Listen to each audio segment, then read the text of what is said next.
Hi friends, இன்னைக்கு தக்காளி ரசம் எப்படி சுவையாக வைக்கிறதுன்னு பார்க்கலாமா? அதுக்கு ஒரு எலுமிச்சம்பழம் அளவுக்கு ஒரு புளி எடுத்துக்கோங்க. ஒரு மிளகாய் எடுத்துருக்கேன், காஞ்ச மிளகாய். உங்களுக்கு காரம் வேணும்னா 2 மிளகாவை சேர்த்துக்கோங்க.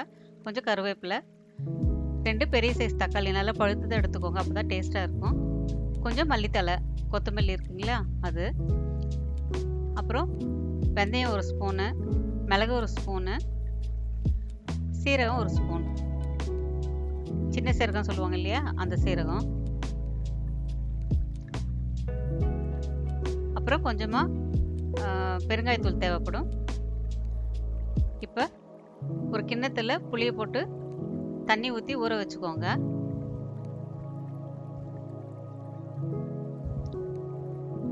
ஒரு 2 ஸ்பூன் உப்பு போட்டுக்கோங்க, கரெக்டாக இருக்கும். இல்லாட்டி உங்களுக்கு ஒரு 1.5 ஸ்பூன் போட்டுட்டு அப்புறம் வேணும்னா பார்த்து போட்டுக்கோங்க. கொஞ்சமாக மஞ்சத்தூள். நான் தக்காளி மேலே தோல் எடுத்து போகிறேங்க, ஏன்னா தோல் இருந்ததுன்னா கொஞ்சம் சாப்பிட்றப்ப இடைஞ்சலாக இருக்கும். தோல் எடுத்துட்டிங்கன்னா உங்களுக்கு சாப்பிட்றதுக்கும் நல்லாயிருக்கும். இந்த மாதிரி அடுப்பில் வச்சு சூடு பண்ணிங்கன்னா தோல் அழகாக பிரிஞ்சு வந்துடும். 2 தக்காளியுமே இந்த மாதிரி பண்ணிவிட்டு தோல் எடுத்து வச்சுக்கோங்க. உங்களுக்கு இந்த மாதிரி பண்ணுறப்ப தக்காளியும் நல்லா ஃப்ளஷியாக ஆகும். இப்போ அடுப்பில் ஒரு வாணலி வச்சு நம்ம எடுத்து வச்சுக்கலாம். மிளகு, சீரக, வெந்தயம் இதெல்லாம் வறுத்துக்கலாம். ரொம்ப வறுக்க வேண்டாம்.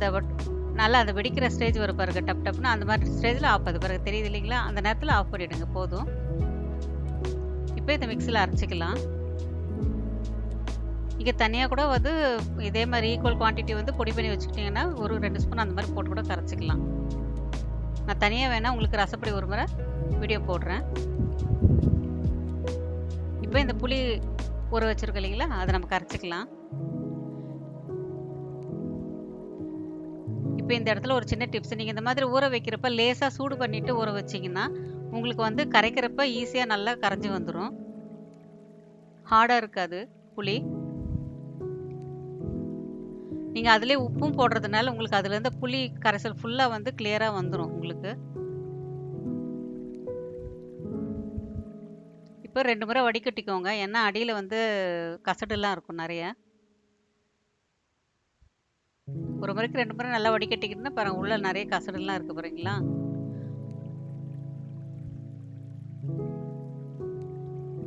அதெல்லாம் கிளியர் பண்ணி எடுத்துருங்க. பாருங்கள் உள்ளெல்லாம் எவ்வளோ கசடு இருக்குது பாருங்கள். இப்போ இந்த நம்ம அப்போயே தோல் எடுத்து வச்சுருக்கோம் இல்லையா, அந்த தக்காளி போட்டு நல்லா அதில் பிசைஞ்சிக்கோங்க. நல்லா ஃபுல்லாக உங்களால் முடிஞ்ச அளவுக்கு நல்லா பிசைஞ்சு விட்டுருங்க. அப்போ தான் 2 கலந்து உங்களுக்கு டேஸ்ட் நல்லா சூப்பராக வரும். இப்போ அந்த கருவேப்பிலையை நான் இதிலே தான் போட போகிறேன்.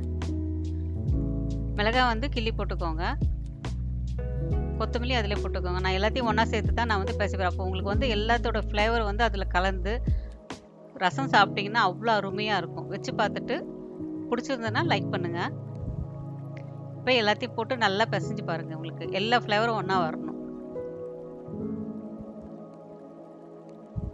நான் எதுக்கு ஒரே ஒரு மிளகாய் எடுத்துறேன்னா, இப்போ இந்த மாதிரி பிசைறப்போ உங்களுக்கு காரம் ஃபுல்லாக அதில் இறங்கிடும். நம்ம தாளிக்கிறப்ப போடுறது வேறு, இந்த மாதிரி பிசைறப்போ போட்டிங்கன்னா உங்களுக்கு நல்லா பிசைறப்போ உங்களுக்கு காரம் ஃபுல்லாக அதில் இறங்கிடும். அதனால தான் ஒரே ஒன்று எடுத்திருக்கேன். உங்களுக்கு ஒரு வேளை நல்லா காரசாரமாக வேணும் அப்படின்னா இன்னொன்று போட்டுக்கோங்க.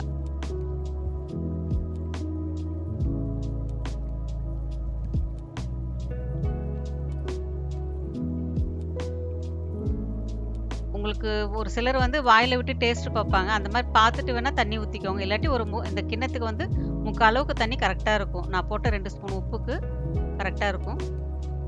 இப்போ அடுப்பில் கடாயை வச்சு தாளிச்சிக்கலாம்.